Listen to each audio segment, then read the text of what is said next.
मैंने मुदस्सर को कॉल की। जब मैंने कॉल करके बताया मियां अब्दुल मतीन एडवोकेट बात कर रहा हूं, तो उसने साथ ही मेरी कॉल काट दी कि इन्वेस्टिगेशन के अंदर इस डिपार्टमेंट को महारत है। किसने मारना था, किसको मारना था, कब मारना था और मुलजम किसको बनाना था, ये ऑलरेडी प्लान्ड था।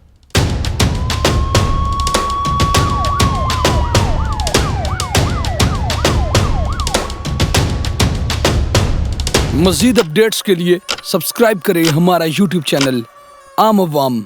अस्सलाम वालेकुम, मैं आपकी होस्ट हुमैरा परवेज़, आम आवाम की तरफ से आवाज़ हर दिल की। और आज हम बात करेंगे बलाज टीपू अबीर ट्रकों वाला और जो है एहसन शाह के मर्डर के मुतालिक। और हमारे साथ मौजूद हैं जो इस वक्त शख्सियत वो किसी तारीफ़ के मोहताज नहीं है, एडवोकेट मतीन साहब।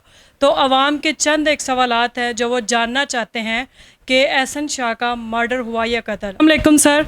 वालेकुम सलाम मैडम हुमैरा, आपका बहुत शुक्रिया, आप तशरीफ़ आवर हुई हमारे दफ्तर के अंदर। आप सवालात करते जाइए और मैं इंशाल्लाह जवाब दूंगा। सर, आवाम जानना चाहती है कि एहसन शाह का मर्डर हुआ था या इनकाउंटर। मैडम अब तो इसमें कोई दूसरी राय नहीं रहेगी। अब तो हर बंदे को पता लग गया है कि ये एक मर्डर नहीं था बल्कि प्लान्ड मर्डर था, जिसको हम एक इनकाउंटर कहेंगे, एक एक्स्ट्रा जुडिशल किलिंग कहेंगे।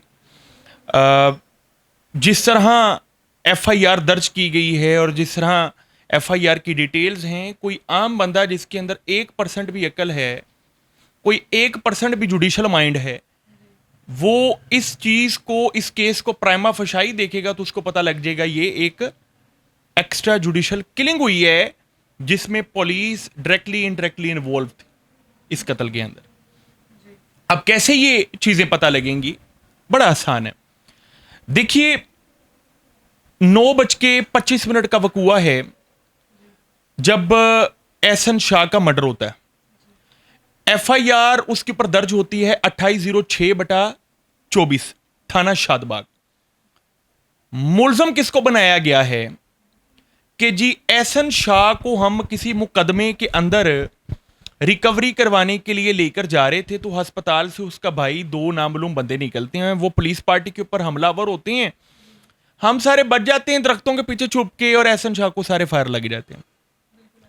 आप उस अगर एफआईआर को पढ़ें तो उस एफआईआर के अंदर बताया गया कि एक मुकदमा है 13/12/23 थाना शादबाग। ये एक डकैती का मुकदमा है। जब मैंने इस मुकदमे की डिटेल निकाली तो इस मुकदमे का जो कंप्लेनेंट था वो मुदस्सर नामी कोई शख्स था। मैंने मुदस्सर को कॉल की। जब मैंने कॉल करके बताया मियां अब्दुल मतीन एडवोकेट बात कर रहा हूं, तो उसने साथ ही मेरी कॉल काट दी। मामला यह है कि एहसन शाह के ऊपर जब तक अमीर बलाज टीपू मर्डर केस का मुकदमा नहीं हुआ था, तब तक एहसन शाह के ऊपर कोई भी और मुकदमा नहीं था। अब एहसन शाह के ऊपर जब वो मुकदमा हुआ और उस मुकदमे को बड़ी हाईलाइट मिल गई और पुलिस को मौका नहीं मिला इनकाउंटर करने का, तो पुलिस को जब मौका ना मिला तो वो बंदा हो गया जुडिशल। जब वो जुडिशल हो गया तो ये चीजें बड़ी क्लियर थी कि उसके खिलाफ कोई दस्तावेजी ऐसी शहादत मौके पर मौजूद नहीं थी कि उसको सजा मिलती। और मैं इस मौजू पर एक मरतबा पहले भी गुफ्तगू कर चुका था कि जब तक मेन मुलजमान नहीं पकड़े जाएंगे तब तक एहसन शाह का ये जो जुर्म है अगर उसने किया है तो उसको साबित करना बहुत मुश्किल हो जाएगा। तो इसके बाइज्जत बरी होने के चांसेस ज्यादा हैं। अब उसकी जमानत लगी पड़ी थी हाई कोर्ट में, जिसके चांसेस थे कि उसकी जमानत भी हो जाएगी। अब पुलिस के पास और कोई हल नहीं था, तो उन्होंने 2023 का कोई डकैती का मुकदमा उसके ऊपर डाला कि 23 के अंदर इसने कोई डकैती की थी। अब वो डकैती किस चीज की, आपको जरा अंदाजा होगा। आप इस मुकदमे को पढ़ें तो फिर उस डकैती को पढ़ें तो आपको क्लियर होगा। डकैती है एक टेक्नो मोबाइल की। बहुत अजीब बात है, ये एक छोटा सा और ये अब जो सामने हुआ ये तो बहुत बड़ा है। अब आप अंदाजा करें कि अगर कोई टेक्नो मोबाइल की डकैती करेगा तो वो उस मोबाइल को कहां रखेगा, वो उसको बेच देगा ना। या तो कोई गोल्ड होता, तो कोई खजाना होता तो उसको वो कहीं छुपाता। मोबाइल होगा तो वो उसका ईएमईआई नंबर बदलेगा, कहीं ना कहीं मार्केट में सेल होगा, चोर मार्केट में सेल हो जाएगा। ऐसे ही है। मुकदमा भी 2023 का है। एहसन शाह को उस मुकदमे के अंदर नामजद किया जो डकैती का मुकदमा है, और मुकदमा जो है वो किस चीज का है, मोबाइल की डकैती का। ओके, शकील भट्ट साहब अपने इस्तगासे के अंदर लिखते हैं कि मुकदमा 13/12/23 थाना शादबाग कि रिकवरी के लिए हम एहसन शाह को ईसाइयां वाले कब्रिस्तान लेकर जा रहे थे। अब रिकवरी क्या करवानी है? जी, यही तो सोचने वाली बात है। और दूसरा मेरा क्वेश्चन, उनकी वालदा भी कोई जिक्र कर रही थी कि जब वो उनसे मुलाकात करने गई थी तो वो बार बार कह रहा था कि ये मुझे जो है आज मार देंगे। तो ये उसको क्या उन्होंने बताया था? तो उसको कैसे पता चला था एहसन शाह को? उनकी वालदा जब रो रही थी तो बार बार ये जिक्र कर रही थी कि जाएं मीडिया, सोशल मीडिया पर वीडियो डालें। पहले जरा तरतीब से हम केस को लेकर चलें। 13-12 के अंदर रिकवरी करवानी थी, एहसन शाह को लेकर जा रहे हैं वो रात के वक्त। मुकदमे की रिकवरी करवाने के लिए कहां लेकर जा रहे हैं? रात के वक्त। अब ये आपका एक्सक्लूसिव इंटरव्यू है, क्योंकि अब तक तो मैं काफी डिटेल हासिल कर चुका हूं कि पहले तो जो मुकदमा है उस मुकदमे के मदई को बड़ा गाइड किया गया है, उसने तो मेरी कॉल उठाती काट दी है। दूसरे नंबर पे उस मुकदमे में जो डकैती की वारदात है वो एक मोबाइल की, और मोबाइल जो होते हैं वो कहीं छुपाए नहीं जाते, मोबाइल मार्केट में सेल किए जाते हैं। तीसरे नंबर पे उसकी रिकवरी करवाने के लिए वो 2023 का मुकदमा है, उस मुकदमे की रिकवरी करवाने के लिए 2024 के अंदर एहसन शाह को नामजद करके लेके जा रहे हैं कि शायद एहसन शाह ने ये मोबाइल कहीं छुपाया हो। छुपाया भी कहां पे है? ईसाइयां वाले कब्रिस्तान में। ओके, रात के 9:25 पे लेके जा रहे हैं। High profile case, high profile accused अमीर बलाज टीपू मर्डर केस के अंदर जो इन्वॉल्व है। बाकी तो कोई बंदा आपसे पकड़ा नहीं गया, एक ही तो बंदा आपने पकड़ा, राइट? उसके ऊपर झूठा सच्चा इल्जाम लगाकर आपने उसको जुडिशियल करवाया, और 6 महीने बाद आपको याद आता है कि जी 2023 में भी कोई चोरी हुई थी, हो सकता है ये भी उसमें मुलव्वस हो। उसके अंदर फिजिकल रिमांड लेकर आप रात के वक्त उसको लेकर जा रहे हैं। और लेके कौन जा रहा है? सीआईए। सीआईए है सेंट्रल इंटेलिजेंस एजेंसी, और ये पुलिस का एक वो डिपार्टमेंट है जो पुलिस के साथ इंटरलिंक्ड है कि इन्वेस्टिगेशन के अंदर इस डिपार्टमेंट को महारत है। अब इस डिपार्टमेंट की आप जरा देख लीजिए काबिलियत, कैपेसिटी, कैपेबिलिटी, कि ये किसी हाई प्रोफाइल मुजरम को जो कि मुलजम है उसको लेकर जा रहे हैं जी ये ईसाइयां वाले कब्रिस्तान के अंदर, और इनकी इंफॉर्मेशन लीक हो जाती है, राइट? अब इनकी इंफॉर्मेशन जो लीक होती है वो इंफॉर्मेशन पहुंच जाती है उसी के भाई के पास। अब उसका भाई एक आम सा बंदा है जिसका कोई क्रिमिनल रिकॉर्ड नहीं है, राइट? इस पर्चे के अंदर शकील बट ये बताता है कि जो अली हमजा है, जो अली रजा है, उसने 2 बंदों के साथ मिलकर पुलिस पार्टी के ऊपर हमलावर हुआ। अब 200-250 खोल वहां से निकले हैं।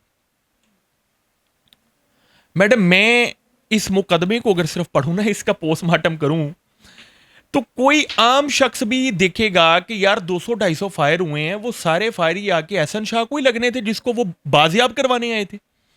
कोई एक फायर भी किसी पुलिस ऑफिसर को नहीं लगा।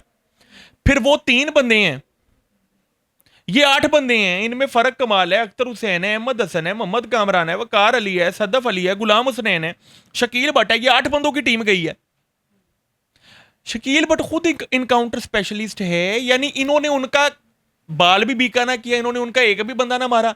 वो इनका हाई प्रोफाइल मुलजम मार के निकल गए, और वो 3 बंदे थे, ये 8 बंदे थे। ये पुलिस ऑफिसर हैं, वो आम बंदे हैं। इंफॉर्मेशन कैसे पहुंच गई? रात 9:25 का वक्त हुआ था। चलिए अब सारी चीजों को कर दें सेटिसाइड, अगली कहानी पे आए कि 9:25 से लेके 9:45 पे पर्चा दर्ज हो जाता है। कितनी देर में? 20 मिनट में। कितनी देर में? 20 मिनट में।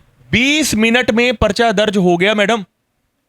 अब 20 मिनट में पर्चा दर्ज होने का मतलब यह है कि यह 2 सफहात पर मबनी एक इस्तगासा था, और इतना डिटेल्ड इस्तगासा है कि अगर मैं लोगों को ये कैमरे के जरिए मैं दिखाने की कोशिश करूं तो ये 14 सफहात पर मबनी एक FIR है, 14 लाइनों पर मबनी एक FIR है।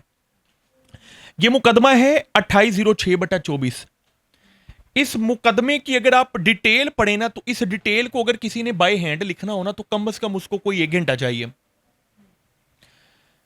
लेकिन शकील भट्ट साहब ने यह इस्तगासा भी लिख लिया। इस्तगासा लिखकर उन्होंने 2 सफ़ों का किसी बंदे को भेज के कहा कि जी ईसाइयां वाले कब्रिस्तान में वकूआ हुआ है, जाओ भाग के थाना शादबाग, इसको ई टैग लगवाओ। इसको ई टैग भी लग जाता है। जो कंपोजर है वो इस इस्तगासे को टाइप करके, कंप्यूटर पे टाइप होता है ना, टाइप करके इसको प्रूफ रीड करके प्रूफ रीड करके एफआईआर बनाकर एसएचओ के टेबल पर भी रख देता है, इंचार्ज इन्वेस्टिगेशन के टेबल पर भी रख देता है। पर्चे में उन्होंने खुद लिखा है कि इसकी एक कॉपी और इस्तगासा चले गया है एसएचओ के पास, और एक कॉपी और इस्तगासा की कॉपी चलेगी है इंचार्ज इन्वेस्टिगेशन के पास। ये ह्यूमनली इम्पॉसिबल चीज है कि 20 मिनट में एक इतना बड़ा वकुआ हो गया कि 200-250 फायर लगे हैं। राइट, पुलिस उस वक्त मदहोश क्यों नहीं होगी कि ये हो क्या गया है? वहां पर कोई 15 पे कॉल क्यों नहीं हुई? कोई मौके पर कोई पुलिस अफसर क्यों नहीं आया थाने से? 200-250 फायर निकले हैं। इसका मतलब यह है कि इस्तगासा पहले से ही लिखा जा चुका था, एफआईआर भी पहले से ही कंपोज थी। किसने मारना था, किसको मारना था, कब मारना था और मुलजम किसको बनाना था, ये ऑलरेडी प्लान्ड था। तो सिर्फ एफआईआर को पढ़ लें तो आपको पता लग जाएगा कि ये कोई मर्डर अली रजा ने नहीं किया। ये मर्डर एक प्लान्ड मर्डर था, एक इनकाउंटर था जिसमें मुबैना तौर पे शकील बट और उसकी पूरी टीम इसमें मुलव्वस होगी। अच्छा सर, मेरा दूसरा सवाल आपसे ये है कि अगर उसका एहसन शाह का जुर्म साबित हो जाता तो फिर क्या होना था? उसको कितने अरसे की सज़ा मिलनी थी और क्या उसको सज़ा के तौर पर मिलना था? और साथ में हम ये भी जानना चाहते हैं कि क्या बलाज के घर वालों को इंसाफ मिल चुका है? पहले क्वेश्चन को थोड़ा सा करेक्ट करते हैं कि क्या एहसन शाह का जुर्म साबित हो जाता तो क्या सजा मिलती। इसकी बजाय क्वेश्चन हमें यह करना चाहिए कि एहसन शाह के ऊपर जिस जुर्म का इल्जाम लगा है, अगर वो इल्जाम साबित होता तो क्या सजा होती। अब अगर वो इल्जाम साबित होता तो 302 के अंदर जो सजा होती है 25 साल उसको कैद हो सकती थी, उसको कैपिटल पनिशमेंट मिल सकती थी, डेथ पेनल्टी जिसको कहते हैं, कसास हो सकता था, दियत दे के छूट सकता था। ये सारी चीजें तो बात की थी अगर साबित होता। मामला ये है कि क्या जो अमीर बलाज टीपू फैमिली है उसको इंसाफ मिला है कि नहीं। देखिए, 6 महीने 6 दिन गुजर गए, 6 महीने 6 दिन गुजर गए। जो पर्चे के अंदर नामजद मुल्जमान थे वो 2 थे, गोगी बट और तीफी बट। गोगी और तीफी बट के बारे ना बात हुई सही तरीके से, ना उनको पकड़ा गया, ना इंटरपोल से उनको बुलाया गया। 10 बजे का वकूआ, 11:45 पे पर्चा, वो दोनों फरार। आज तक उनको नहीं पकड़ा गया। एहसन शाह की टिंड कर दी, एहसन शाह को ह्यूमिलिएट किया, दोस्ती के नाम पर ऐसी खबरें फैलाई गई, सनसनीखेजी पैदा की गई कि हम तो जी इतनी दूर से मुलजम भी ढूंढ के निकाल लेते हैं। पाइन जेरे मुलजम पहले नामजद ने, पहले तो उन्होंने फड़ो। और आप इतने बड़े इनकाउंटर स्पेशलिस्ट हैं, पहले तो इनका इनकाउंटर करें ना, जो अंडरवर्ल्ड डॉन है, लग पता जाए आपको। मामला यह है कि एहसन शाह को बली का बकरा बनाया। अफसोस का मुकाम यह है कि मेरे कत्ल के बाद उसने जफा से तोबा, हाय उस जुदे पशेमा का पशेमा होना। आज से कुछ अरसा कबल जब मैंने वीडियो डाली थी ना कि एहसन शाह के साथ ज्यादती हो रही है, अगर वो मुलजम है, जब तक जुर्म साबित नहीं होता तब तक उसको मुलजम ट्रीट किया जाए, तो तब अवाम के एक बड़ा रिटेलिएशन आया था कि मतीन भाई तुसी गलत कह रहे हो जी, ए दोस्ती दे नाम ते दब्बा है ये वो। अब पंजाब पुलिस को मुझसे ज्यादा तो नहीं कोई जानता। मैं बड़ी बारीकियों को बड़ी तरीके से बड़े करीब से देखता हूं कि मेन मुजरमान जो होते हैं उनको किस तरह रिलीफ मिलता है और बली के बकरे किस तरह बनाए जाते हैं। 6 महीने पहले इन्होंने उसकी टिंड शिंड करके अवाम के जो जज्बात थे उसके साथ खेला, और आज 6 महीने 6 दिन बाद उसका मुबैना तौर पर इनकाउंटर करके फिर से अवाम के जज्बात के साथ खेला है। लेकिन अब अवाम को समझ आ गई है कि असल मुल्जमान तो कहीं पकड़े ही नहीं गए। मरकजी मुल्जमान तो कोई और थे और मरकजी मुल्जम तो इसको बनाकर पेश करते रहे। अमीर बलाज को इंसाफ 6 महीने पहले भी नहीं मिला और आज भी नहीं मिला। अमीर बलाज को इंसाफ तब मिलता जब इसके असल मुल्जमान और मरकजी मुल्जमान पकड़े जाते, उनके ऊपर जुर्म साबित होता, वो 25 साल जेल में रहते, उनको फांसियां होती, पता लगता इंसाफ हुआ है। ये इंसाफ नहीं है कि आप किसी को बली का बकरा बनाएं और उसका पुलिस इनकाउंटर कर दें और फिर उस इनकाउंटर को उसी के भाई के ऊपर डाल दें ताकि वो कभी उस इनकाउंटर की पैरवी ही ना कर पाए कि यार मेरे भरा नूं मार छड़िया तुसी। ब्रस्ट मारा मैडम, पूरा सीने में आके लगा है, छल्ली छल्ली कर दिया सीना। तो ये बड़ी एक ज्यादती हुई है और मैं ये समझता हूं कि इसके ऊपर एक जुडिशियल इंक्वायरी बैठनी चाहिए। फेडरल इन्वेस्टिगेशन एजेंसी इसकी इन्वेस्टिगेशन करे, 1 महीने में इंक्वायरी कंप्लीट हो, 1 महीने में ट्रायल कंप्लीट हो, और जो हमारा custodial torture death prevention and punishment act 2022 है उसकी तमाम दफात को मद्देनजर रखते हुए इसके ट्रायल को कंक्लूड किया जाए, ताकि कस्टोडियल टॉर्चर और कस्टोडियल डेथ के ऊपर तो खात्मा होना पहले, क्योंकि जब तक ये इसका खात्मा नहीं ना होगा मैडम, तो एक बहुत बड़ा सवाल पुलिस डिपार्टमेंट के ऊपर खड़ा हो जाएगा कि अगर बंदा इनकी कस्टडी के अंदर महफूज नहीं है तो मैडम फिर आपका मेरा तो अल्लाह ही हाफिज है ना। अमीर बलाच और ये असद शाह की जो दोस्ती थी, एक दोस्त जो था वो बहुत अमीर फैमिली से ताल्लुक़ रखता था और एक दोस्त जो था वो मिडिल क्लास फैमिली से ताल्लुक़ रखता था। दोनों की दोस्ती बहुत गहरी हो चुकी थी और जो कुछ भी इनके दरमियान में वाक़यात हुए वो पूरा पाकिस्तान अवाम जानती है। तो अब दोनों जो कि दुनिया में अब मौजूद भी नहीं है, तो आप ये जो आजकल की न्यू जनरेशन है इनको कोई पैगाम देना चाहेंगे, कोई इनको कोई बात के कोई सबक कि इससे क्या हासिल हुआ?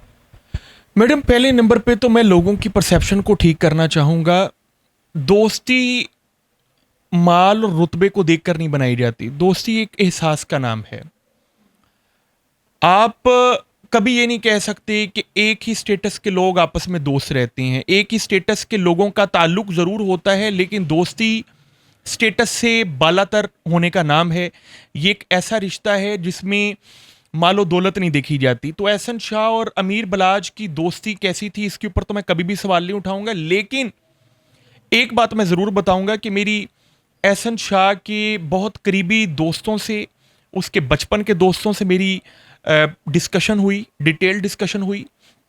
मुझे पता लगा कि ये बचपन में जिस स्कूल में पढ़ते थे ना, तो इसका जो बड़ा भाई था ना अली रजा, वो खुद विड्स गाड़ी तब चला के जाया करता था। ये साथ एहसन शाह होता था, साथ आमना शाह, ईशा शाह, ये जो बहन भाई थे, ये अपने स्कूल में खुद गाड़ी चला के जाते थे विड्स, राइट।